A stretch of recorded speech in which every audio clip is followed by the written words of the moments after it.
নমস্কার বন্ধুরা, শুভ দুপুর। আশা করছি সবাই ভালো আছেন, আমিও ভালো আছি। আমার আন্তরিক অভিনন্দন জানিয়ে আমি একটা নতুন রেসিপি দিচ্ছি, যেটা বাঁকুড়ায় এই রেসিপিটা ভীষণই চলনসই এবং ফেমাস। যেমন সাদা তিল দিয়ে আর পোস্তর সংমিশ্রণে পেঁয়াজ পোস্ত, যেটাকে নাম দেওয়া হয়েছে। আর বাঁকুড়ার লোকেরা পোস্তটা বেশি খায়, গরমের দেশ যেহেতু, তিল পেট ঠান্ডা করে তাই।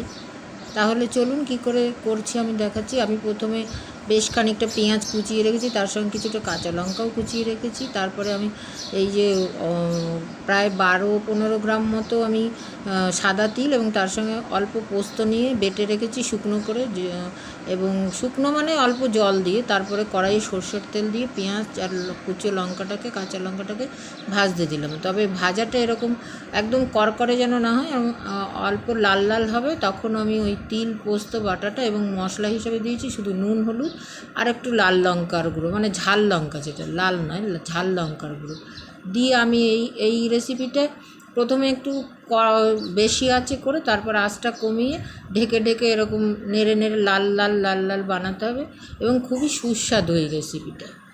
আমি এই রকমভাবে আস্তে আস্তে ঢেকে ঢেকে করে নিয়েছি। এবার দেখুন, যখন এরকম লাল লাল টেক্সচার মতো হয়ে আসবে, তখন আঁচটা কমিয়ে দিয়ে ঢেকে রাখবেন। তাও আমি বসে বসে এরকম করে লাল লাল করে নিলাম। নিয়ে চলুন ভাতের প্রথম পাতে। খেতে খুবই সুস্বাদু এবং রুটি দিয়েও খাওয়া যায়, তবে অত সুস্বাদু লাগে না।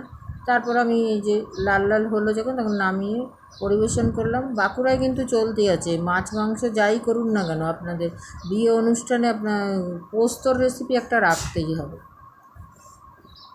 এবার আপনারা করে খেয়ে দেখুন। আশা করছি বন্ধু আপনাদের ভালো লাগবে। আমার চ্যানেলটাকে সাবস্ক্রাইব করুন, শেয়ার করুন, কমেন্ট করুন।